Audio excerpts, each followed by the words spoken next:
and its citizenry from the galaxy at large. Oh, Jesus. The Condemned the tragedy whole of city to Ladinian death. is mourned by the UC to this day. I hate to say it though, you were playing with xeno weapons and you ended up with terramorphs. Do I see a link here?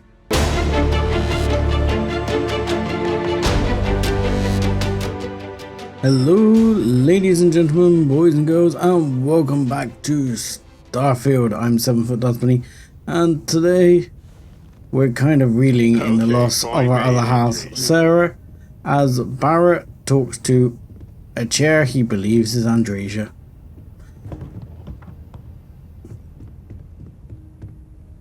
Our good man here, we're just not sure what we're gonna do. We've lost Sarah. I mean, I really don't want to start taking someone else with me. I'll just get someone else killed. Barrett wants to talk to me, and Mateo wants me to go see some guy called Keeper Aquilus, because the guy mentioned the Unity. Anyway, let's have a word with Barrett and see what he's got to say. So, Barrett. Hey, so what's up, I'm my really man? enjoying our time together. Thought you should know. It's been a long time since I worked with someone so closely. I didn't realize how much I missed it. And you haven't stopped me from looking into this stuff with Irvin either. So, thank you. Look, my man, I don't know if you're trying to make me feel better about the situation or what. I mean, I'm hardly gonna stop you looking into a loved one, and right now I might need your help with how to deal with loss, but you know, look, my man, you're a good guy when we first met, so if it matters to you, it matters to me. See, that's what makes you a good captain in my book. You're supportive. On that note, I do have some news about Irvin's case. So, I wanted to let you know that I heard back from my contact, and I think you'll want to hear this. Oh? They sent me a copy of some public records. It's interesting. There was a claim filed against Irvin, accusing him of damaging their investments.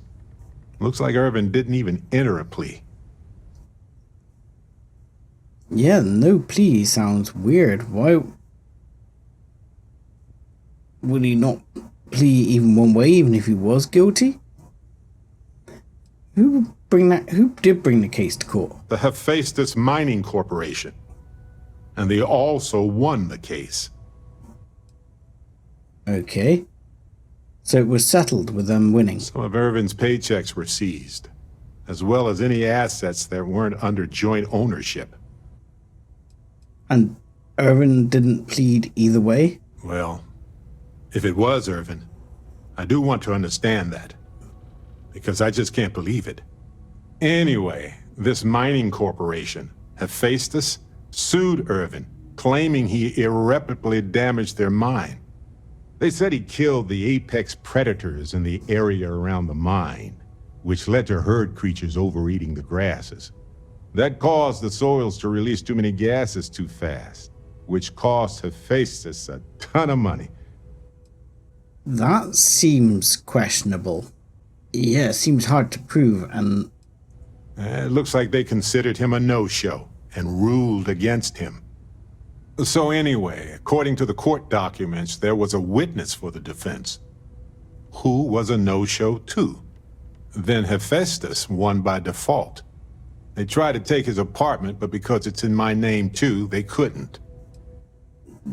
do you know what happened to the apartment? Maybe Irvin did stash some info there or something. I didn't know he bought it.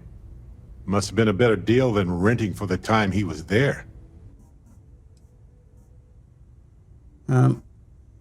Any idea who the witness was or why they didn't show up? They withdrew their testimony the morning of the trial. Said they had a sincere change of heart. Uh-huh. Sounds like a sincere case of heavy wallet. And is your contact still working on this? Yes. They plan to stay in the same system for a while. Okay. So, what's the plan? That doesn't mean we can't do anything about it. And if nothing else, I just want to know more about what happened to Irvin. So here's what I was thinking. I can persuade my contact to keep digging a little bit more. You need some I cash, don't don't want you? to press our luck, so I'll just ask them to follow up on one thing. Should I tell them to investigate the company more or look into the witness instead? I would look into the witness, but I tell you what. Look, I am not short of cash. So look, if you can pay your smuggler contact and look into both, that'll be sweet. Let's get that. For that get much this money? sussed. They'll do it. You know, this investigation is time-consuming, but it's also pretty cathartic. And wallet who consuming knows? for me. Maybe if we solve this case, it'll mean a better future for Gagarin. But that's thinking too far ahead. Anyway, Captain, thanks for checking in with me. I'm not sure I want to go back to Gagarin. I think I left the adoring fan there. I was hoping actually you were planning to offer a bit of a distraction. Because, you know, as much as I want to look into these artifacts and stuff, my heart's not in it at the moment. I need to do something else. I need to break away from looking at these artifacts. It's just got Sarah in my head, and I mean, you can come with me for this. We'll go speak to this keeper, make Mateo happy. But I think then I've got the artifacts with me. Well, on the ship. I'll leave them. I'll keep them on the ship, and we'll just go AWOL for a while. We'll do something completely different. You'll find them scouring. War memorial. Well, We can stop to pay respects, if you'd like. that's over there. I might actually stop there because it was very important to Sarah. So after we speak to the keeper, who appears to be over here Yes. with Mateo, It's like we'll stop by the war memorial. When someone insults you, you want to just beat the shit out of them sometimes, but you don't. well, not quite what I was thinking, but that's actually a great example, Marcus. The man in the story was cruel. But you know why he was cruel? You must feel what he feels. Understand his pain. Accept it. And deliver it not back upon him. Empathy. You mean empathy? But you say it like it's easy. Like anyone can just love a terrible person who has been terrible to them. Yeah, why even bother? I mean, isn't the cycle of humanity peace and war back and forth, like forever? Seems kind of pointless to try so hard for something that won't last.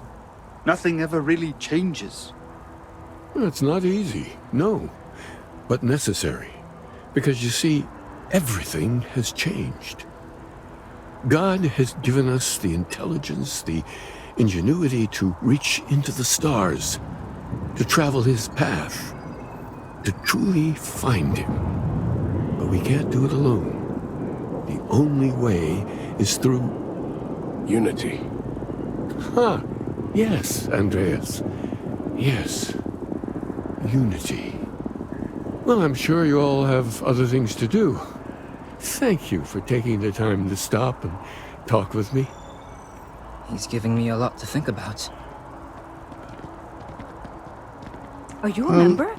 Keeper Aquilus seems to know what he's talking about. I don't know. I mean, you're on about turning to love a monster, but I don't know. Unity. What does he mean by unity? You guys seem to just take it all for granted.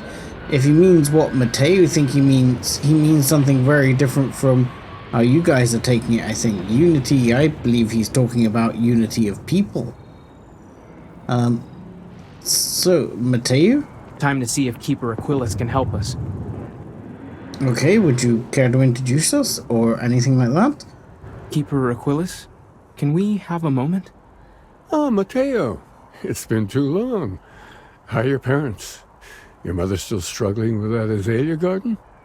No, she figured that out a while ago. Had to adjust the pH levels in the soil. But, Keeper, I didn't come to catch up. Oh. Well, what's on both your minds?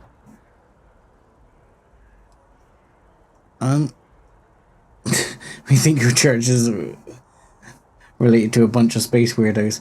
I'll let Mateo explain this to you, because I think he'll do a better job than me. Keeper, we were hoping to talk to you about unity. You want to subject your friend here to one of our talks, Mateo? The future of humanity is always a long discussion. No, that's not exactly what I meant. Keeper, when you talk about unity, well, does it mean anything else? Something secret? Perhaps you should talk about this inside. So there is something more to his meaning of unity. That's interesting. It doesn't just mean unity of people. Sorry, I'm just going to see if this dude's got anything to say. He seemed to be hanging around. Even just the sound of his voice is comforting, I guess. Okay, where did he go? Oh, he sat down in the office there. And Mateo's already joined him. Okay, Barrett, please come in. Take a seat, my man. If you don't mind, I'll take the seat here.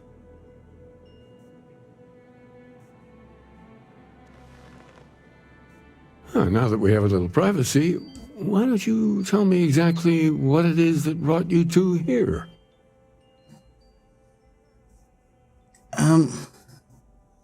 Do we tell him about the artifacts? Or do we tell him about the Starborn?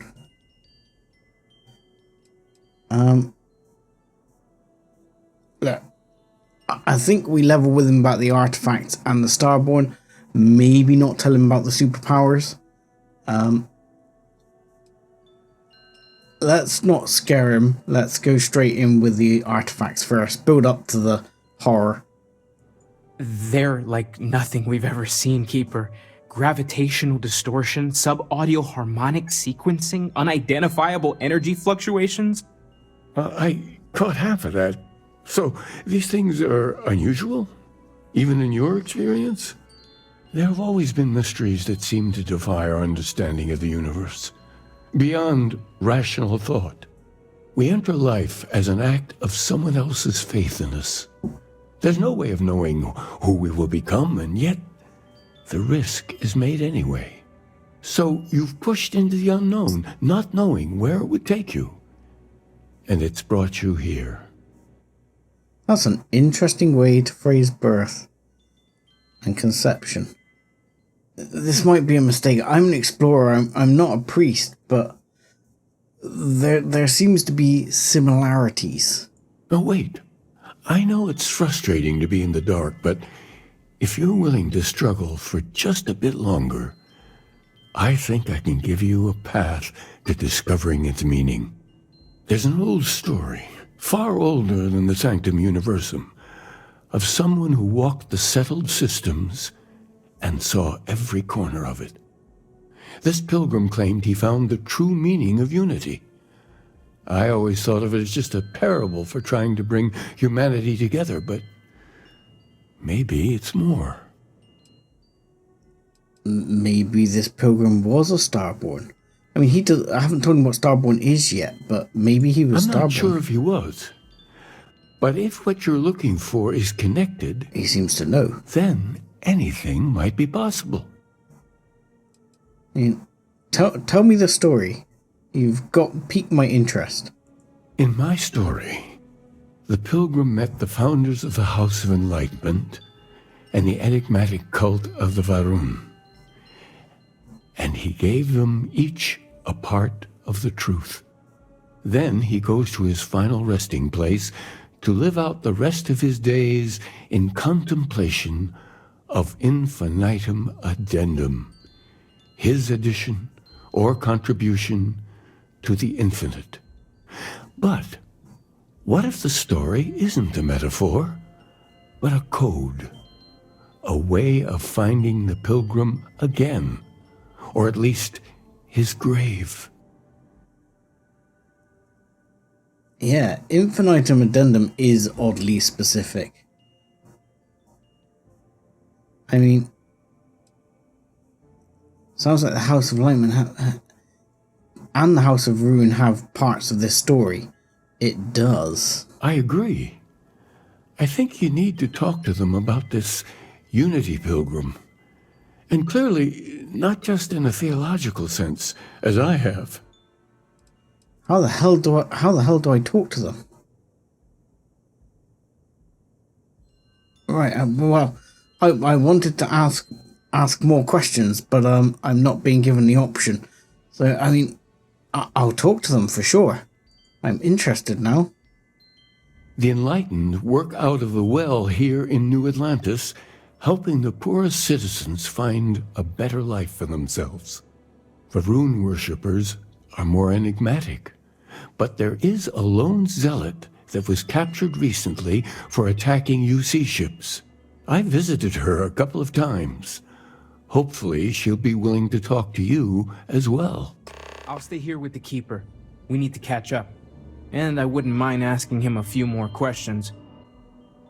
Yeah, neither would I, to be honest. I mean, has he got anything more he'll say to me? I'm beginning to believe the Pilgrim wanted us to find his resting place. If we can only gather all the clues. Can you tell me more about the universes? The Sanctum universe? Well, we're a newer organization, at least officially. Our facility here in New Atlantis has only been around a few decades. But we're gaining new members all the time. I think people have been grasping for something to express what they're experiencing, and I'm glad we can be here for them. Okay. I don't want to be less introverted, and I'm quite happy being a taskmaster. It's my way. I mean, do you actually consider yourself a priest? Keeper by title. But yes, I suppose the title fits. I'm very grateful that I have the opportunity to be here for those who need us, who find meaning in our message. Okay. I mean, I wonder what he'll say if I say one of these, because will it offer to get rid of it? Because I don't want to get rid of it. Because this is like, I could consider being more social. No, I haven't, to be quite honest. No, don't worry, it's too tight. Screw it. I don't care about those things. Here for those who seek it. Okay.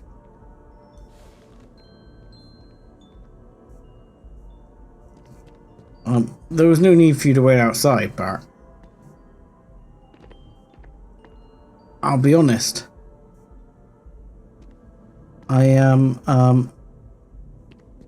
not sure that answered much for me. I mean, we can go and speak to this House for Room person.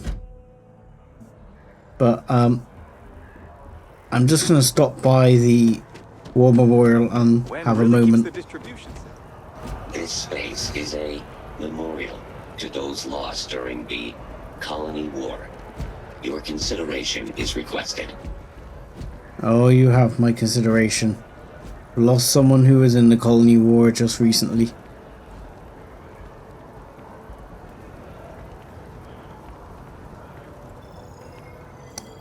What can I do? What can I do to honor her? I mean, she didn't want to join the UC, but I mean, she was part of the UC. I'm tempted to go and speak to the commander and see if there's something I can do for them that would perhaps honor them or honor her. And, you know, perhaps I can tell them that she's passed away. Will they give her some sort of military honor? I know she left and everything, but oh, Barrett's got more to say. Got a minute to chat? Okay, we've got Maybe a minute then. minutes. Probably not hours, though. But no guarantees. I'm all ears. My God, man. I really hope it's not ours. I'm going to turn the light on, I'm afraid. Listen, You risked your life to save me. I keep wondering if that made it harder to save Sarah, too. I've replayed those moments in my mind over and over. And you need to know that you did what a leader does. And if it had been me instead of her, I would feel at peace knowing that she made it. It is impossible to consider the what ifs. I'm not sure I did the right thing. I mean, yes, I put leader's choice above love, but is that good or is that bad? I know, but I can't help it.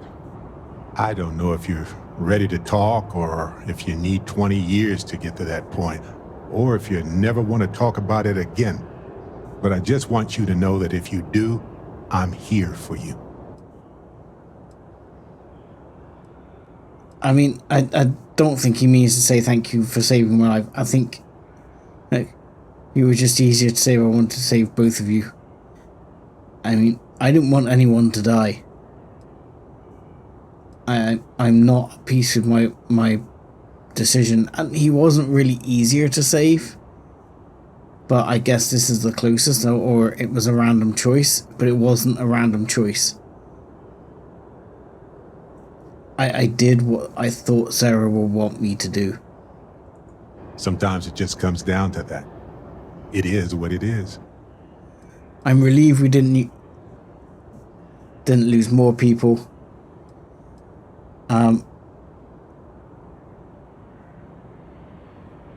Yeah, I don't know how to look everyone in the eye. You have no reason to lower your gaze. You did what any of us would have done in your place. We all knew this might happen.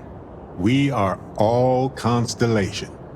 When a star goes nova, it can destroy everything nearby, or it can nourish a new era of planets and life and everything that goes with it. The galaxy is littered with the deaths of so many brilliant, wonderful stars. But if stars never went nova, then we wouldn't be who we are now. That is a nice way to put it. But I'll be honest, I feel nothing but a need for revenge at the moment. I feel nothing but rage, I'm sorry. It is normal to be angry, to feel all the things you feel right now. I won't promise you that it gets easier. I won't say that your anger won't turn inwards. I won't pretend to tell you that this will pass, or that you'll be able to move on. But if you want to feel more than the rage, you're going to need to work for it. It's harder than anything else. But when you're ready, I'm here. Sarah was our leader. She was a light in Aja's eye, and she kept everything together. She would tell you right now that this was not your fault. She would want us to focus and solve this problem together. I suspect you're right. But we have to be more careful. I'm not going to lose anyone else. Yes, though an overabundance of caution might be a weakness. You know, we're fortunate. Constellation brought us all together, and we're all better for it. If we're going to set things right, it's going to be because of that. Okay. I appreciate that, Barrett, I think. I mean, interested to know if you ever went after the people for Irvin, but I think I'm gonna talk to Commander Tulsa and or Tula and see if there's anything I can do for the UC. Maybe as a way of honoring Sarah, if that's okay with you. Hey, Sarah's friend. You come to enlist at long last? Start earning your stripes with the Vanguard? Yeah, I'm game. What would I do? Well, all right. Take the elevator down to the Vanguard Orientation Hall. You can get started at any of the registration terminals. The system will walk you through the rest. And if you've got any questions, I'm happy to answer them. Okay. Okay, we go down to the registration terminal. There we go. I'm not sure if this is what Sarah would have wanted, but I'm going to give it a go. By joining the United Colonies Vanguard, you agree to perform the necessary services for the United Colonies. that could place you in serious danger, resulting in harm to you, your craft, yourself, up to and including death. Fair enough. In exchange, the United Colony Vanguard agrees to compensate all captains according to their experience level and the difficulty of the task requested. All applicants will be required to earn a satisfactory grade on simulated combat flight. Oh god. Okay. Successful completion of a probationary mission. Upon completion of both your prerequisites, United Colonies Vanguard agrees to sponsor your citizenship application and guarantees the granting of United Colonies citizenship once sufficient time or acts of valor have warranted it. Okay.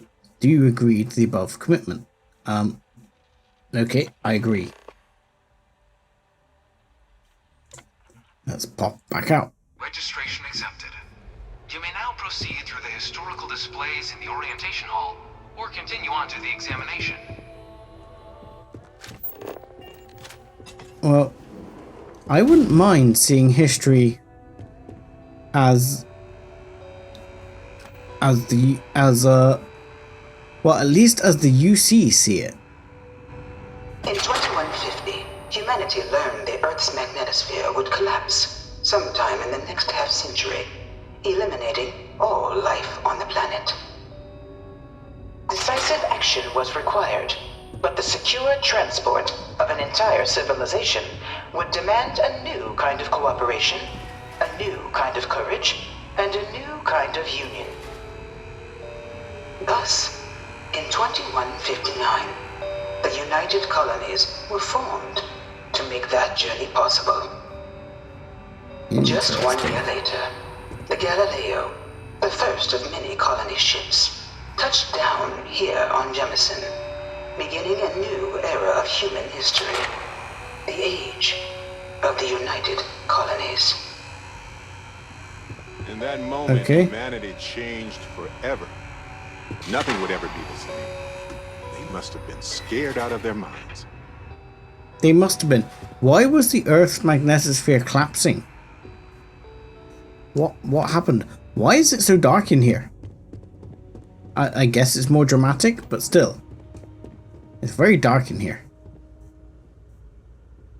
From their foundation, the United Colonies strove to provide all their citizens with opportunity, security, and peace. But there were those among the UC that still wanted something more. Independence. So in 2161, the UC issued the Centaurus Proclamation, granting UC citizens the right to settle distant worlds and form their own sovereign powers. Seems reasonable. It wasn't long before the first new faction, the Free Star Collective, was formally organized in 2188, later followed by House Varun, revealing themselves to the universe in 2230. Okay. Well, this is certainly an interpretation. Oh. So you have a differing view of how things went down. Interesting about House Varun, because if this pilgrim that they're talking about existed, he would have had to, I guess, speak to the leader of House Varun, because they follow like one great leader, don't they? It was only in 2230 that the faction known as House Varun first made contact with the rest of the settled systems. Founded by the passengers of a colony ship that had left New Atlantis and disappeared 4 decades earlier, House Varun was a faction unlike any other. A theocracy dedicated wholly to the beliefs of its isolationist founder, Janan Varun. House Varun initially made overtures of peace towards the rest of the settled systems. They claimed their only intention was to spread the word of their god, the Great Serpent. But none could have guessed that this worship might take the form of a bloody war, the Serpent's Crusade. Well, that's odd and interesting. again, in relation to what we've just heard from Keeper Aquilus, House Varun was founded by a single man and a theocracy. So that means the Pilgrim must have been in contact with this guy from the start? All that time ago? The Freestar Collective was initially founded in 2188, when the citizens of Aquila banded together with the pleasure city of Neon in mutual defense. But in 2194, after the deployment of a UC medical star station in orbit around their world, the citizens of Narion also requested to join the collective. The resulting rise in tensions between the Freestar Collective and UC culminated in the settled system's first intergalactic conflict, the Narion War. Despite a decisive victory by the UC, the colonies permitted the citizens of Narion to join the collective, forming the basis for the fiercely independent union that persists to this day.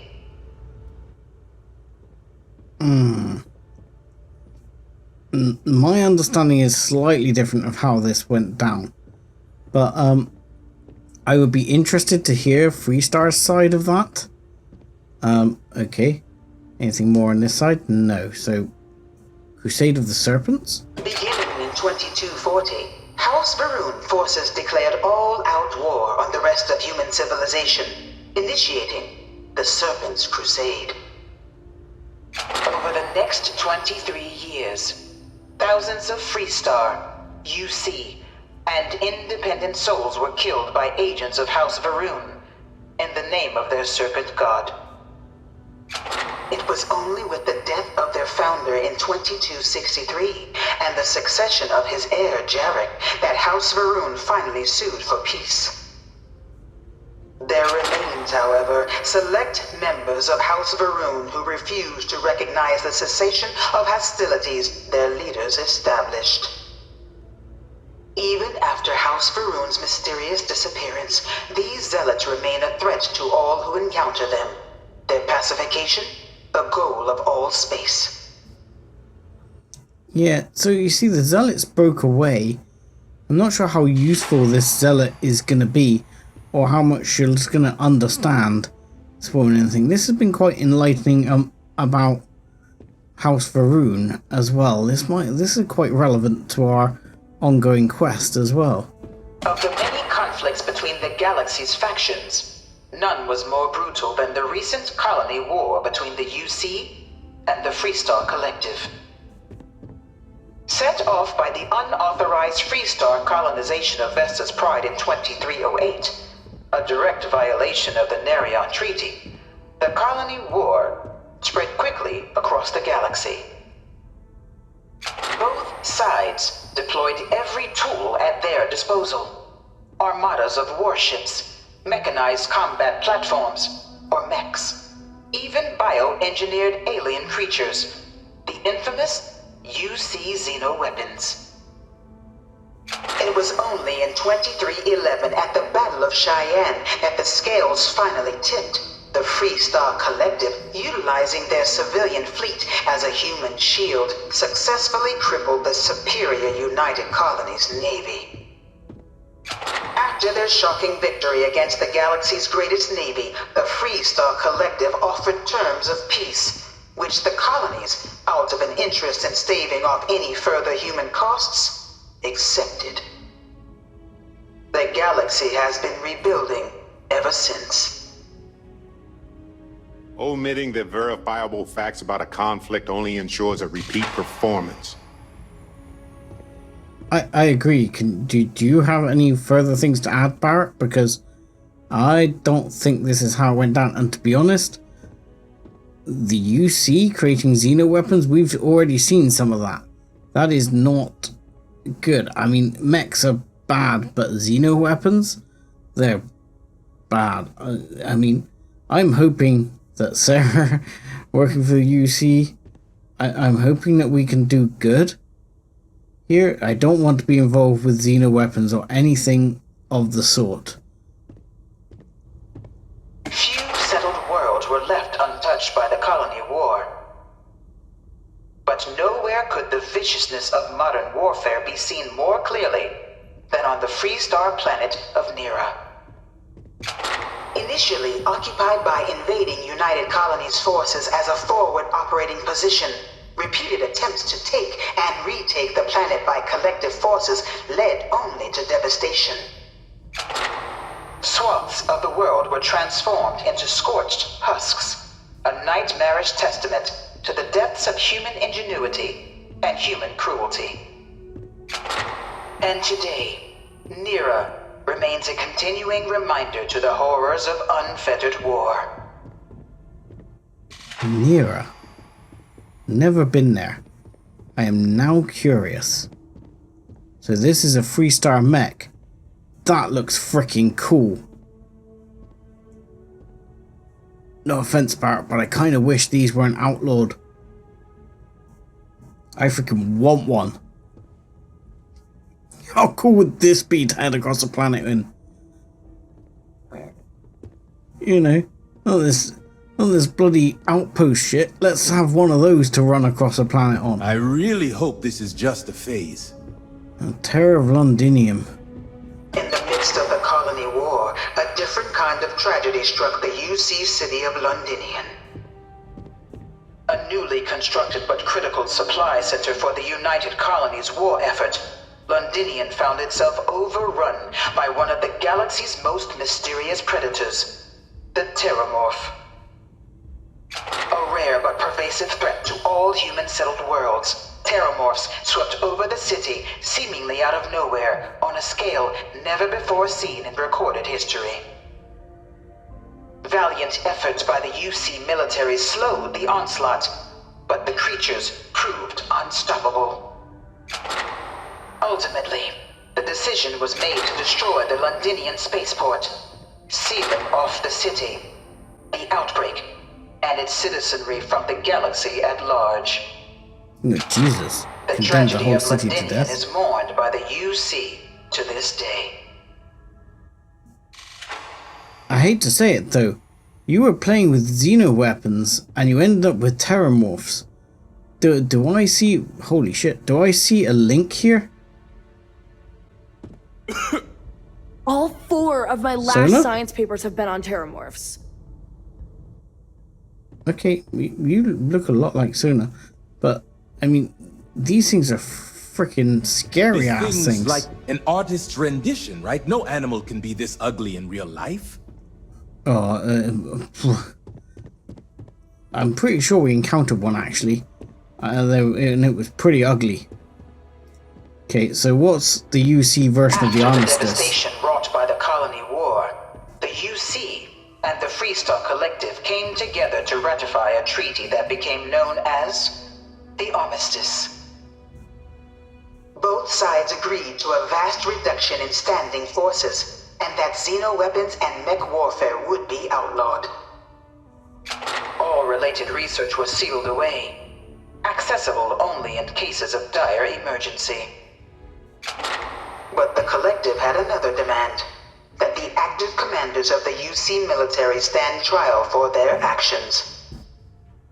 The United Colonies, in the interest of peace and galactic security, agreed. In 2311, 3 United Colonies senior officers were found guilty. Commander Henry Durant, General Indira Rastogi, and Fleet Admiral Francois Sanon, known better as Ve Victus. All were sentenced to death for their actions, bringing the colony war to a close and returning peace to the galaxy at long last. It was a scary time, to say the least. The Armistice was the only way we could survive. Until the next terrifying weapon, anyway. Yeah, well, to be honest, I don't disagree with the Freestar here because, you know, like I say, mechs are one thing. You can shut mechs down. Bioweapons, you know, xenomorphs, xenoweapons, these are things that should not be meddled with. Seems like the Crimson Fleet is. I'm a little worried about the Vanguard. Virus through the settled. It was into this new world that the Vanguard was born. Places abandoned in the colony. An official branch of the UC Navy, the Vanguard is the United Colonies Who should Volunteer I do? Fleet, serving a myriad of security, logistical, and reconnaissance roles. And after a sufficient length of service, UC citizenship is guaranteed to every Vanguard member. Open to all captains, regardless of origin, the Vanguard is leading the charge to protect and support the citizens of the United Colonies, wherever in the galaxy they may be.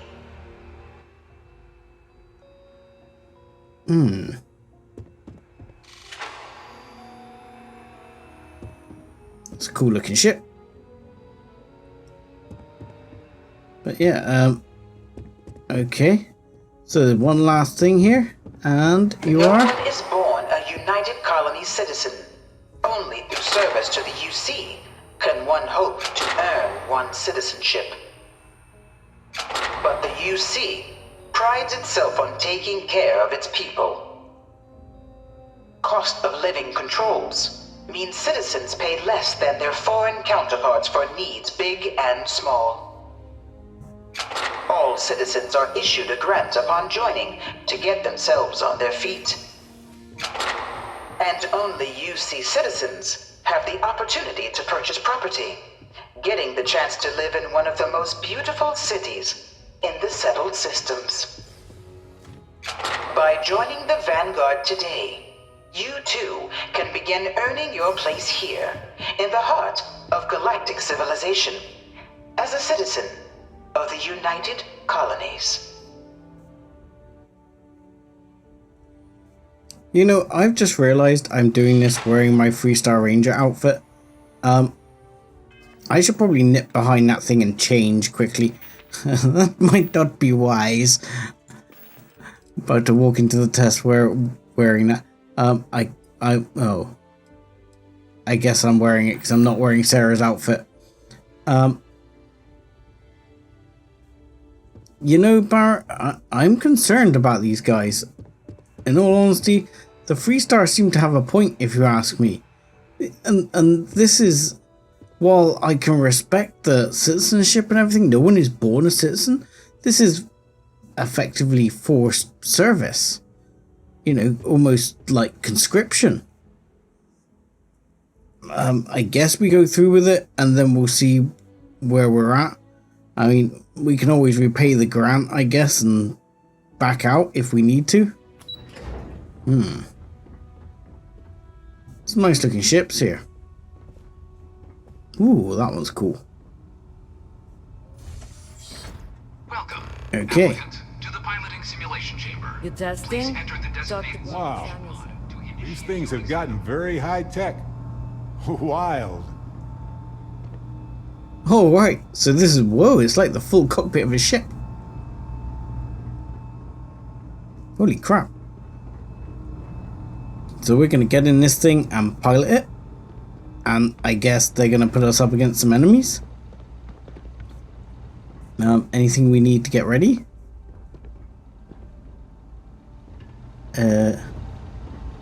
Hello? Ah, you must be our new applicant. I'm Proctor Samuelson. The simulator's already been prepped. You can head in whenever you're ready. Can you tell me about the exam? Of course. You'll be running through a high-realism combat flight simulation, engineered by members of the UC science staff, right here in Mast. Your task is to defeat at least 3 tiers of simulated opponents. Accomplish that and you pass the exam, and can then proceed on to your probationary mission. However, if you defeat more than 3 tiers of enemies, your required enlistment time for citizenship will be reduced, and your enlistment bonus increased. But you're welcome to try as many times as you like before returning to Commander Tuala to proceed on to the next step in your application process. We'll only keep the highest score you manage to achieve in there. Okay. Got any advice? While I can't answer that question directly, I will say this. Due to the solitary nature of our work, resourcefulness is a critical tool in any Vanguard pilot's repertoire. You're permitted, even encouraged, to use whatever tool you're able to find in there. Okay. So are you saying there's something else in there that might help me. Interesting. I mean, piloting is something I'm working on. Let's not ask him to just mark me down as a pass. If I fail, we'll go from there. We'll try it then. What kind of ship is it? The simulator is designed to be a near-perfect replica of a Class B Deimos hoplite, the United Colony's standard destroyer model. It's been tuned to provide a challenging but fair fight against the enemy squadrons you'll encounter inside.